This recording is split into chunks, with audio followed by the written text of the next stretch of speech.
Hello friends, welcome to Defence Matrix. तो आज हम कुछ चीज़ों को कवर करने वाले हैं, जिसमें से पहले हम डिस्कस करेंगे जो 3 रफाल हैं सेकेंड बैच के, वो पहुंच गए हैं भारत। तो ये डायरेक्ट फ्लाई करके फ्रांस से भारत आए हैं और करीबन 7000 किलोमीटर का जो डिस्टेंस है वो यहाँ पर कवर किया है और 8 घंटे के ऊपर का समय यहाँ पर लगा है। इसके बीच में कई बार रिफ्यूलिंग हुई है, जहां आधे रास्ते तक फ्रेंच रिफ्यूलर्स ने रिफ्यूलिंग करी थी, उसके बाद भारतीय रिफ्यूलर्स ने रिफ्यूलिंग करी है। तो 8 घंटे के ऊपर इस एयरक्राफ्ट को लगातार 7000 किलोमीटर तक फ्लाई करना शो करता है कि इस एयरक्राफ्ट की कैपेबिलिटी क्या है और ये पेट्रोलिंग में जो कि यूजुअल टास्क होता है उसमें कितना ज़्यादा कारगर साबित हो सकता है। साथ ही साथ ये इंजन की फ्यूल एफिशिएंसी को भी दिखाता है। तो इंटरनल फ्यूल के साथ में 3 ड्रॉप टैंक्स अगर लगा दिए जाएं तो ये एयरक्राफ्ट लगातार 3700 किलोमीटर फ्लाई कर सकता है बिना रिफ्यूलिंग के। वहीं पर अगर Su-30 MKI की बात करें तो वो इंटरनल फ्यूल पे ही 3000 किलोमीटर का डिस्टेंस तय कर सकता है। तो दोनों के साइज़ में काफ़ी ज़्यादा डिफरेंस है, पर जो रफाल है उसमें सुपर क्रूज़ की एबिलिटी है, यानी कि वो सुपरसोनिक स्पीड पे फ्लाई कर सकता है बिना अपने आफ्टर बर्नर को यूज़ किए हुए। तो यहाँ पर फ्यूल एफिशिएंसी काफ़ी ज़्यादा मिल जाती है। वहीं पर Su-30 MKI की बात करें तो वहाँ ऐसा कुछ नहीं है, खाली एक बड़ा गैस टैंक है जिसका फ़ायदा उसे मिलता है इतनी लॉन्ग रेंज पे फ्लाई करने के लिए। तो ये दोनों एयरक्राफ्ट काफ़ी लंबे समय तक फ्लाई कर सकते हैं और जो यूजुअल टास्क है जैसे कि पेट्रोलिंग उसे परफॉर्म कर सकते हैं काफ़ी अच्छे तरीके से। तो अप्रैल 2021 तक 16 जो एयरक्राफ्ट हैं वो आ जाएंगे और गोल्डन एरोज़ को ज्वाइन करेंगे। तो रफाल के बारे में हम पहले ही डिस्कस कर चुके हैं, मीटियोर मिसाइल को फायर करने में सक्षम है और हो सकता है आने वाले समय में इसको टेस्ट भी किया जाए। तो जैसा कि हम लोग जानते हैं, मीटियोर मिसाइल जो है वो रैमजेट इंजन पे वर्क करती है और करीबन 200 किलोमीटर तक की स्ट्राइक रेंज देती है और जो इसका नो एस्केप जोन है वो 70 किलोमीटर से ज़्यादा का है।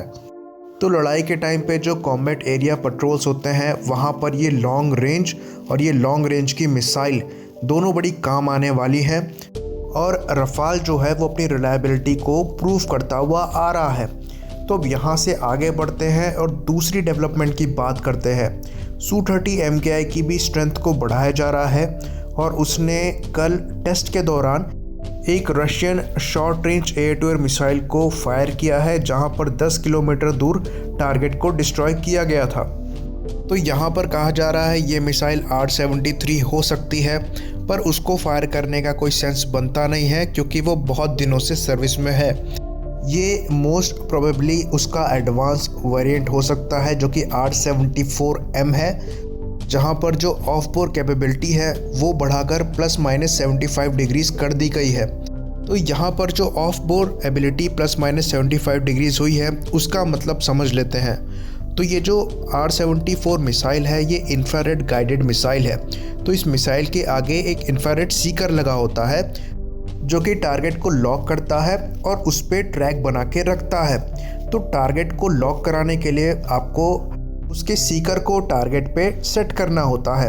तो वो 2 तरीके से हो सकता है, या तो जो आपका infrared search and track system दिया है नोज के ऊपर उसको यूज़ करते हुए उसको गाइड किया जाए, या फिर जो हेलमेट माउंटेड साइट है अपने हेड मूवमेंट से उसको यूज़ करते हुए सीकर को टारगेट पे लॉक किया जाए।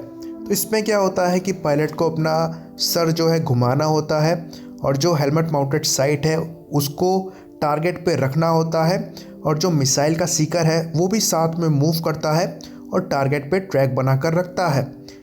तो ऑफ बोर कैपेबिलिटी ±75 डिग्रीज होने का मतलब ये है कि अगर जो टारगेट है वो एयरक्राफ्ट की नोज से 75 डिग्रीज एंगल पर साइड में लेफ़्ट या राइट में है, तब भी हेलमेट से सर घुमाकर मिसाइल को टारगेट पे लॉक किया जा सकता है।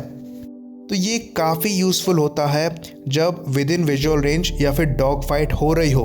तो यहाँ पर एयरक्राफ्ट को एकदम से टारगेट के पीछे लगाने की ज़रूरत नहीं है, या फिर जो नोज़ है एयरक्राफ्ट की उसको टारगेट के पीछे लगाने की ज़रूरत नहीं है। बस सर घुमाकर 75 डिग्रीज़ के एंगल तक में अगर टारगेट आता है वहाँ पर मिसाइल को लॉक करके लॉन्च किया जा सकता है और R-74 मिसाइल जो है वो शॉर्ट रेंज में बहुत ज़्यादा डेडली मानी जाती है।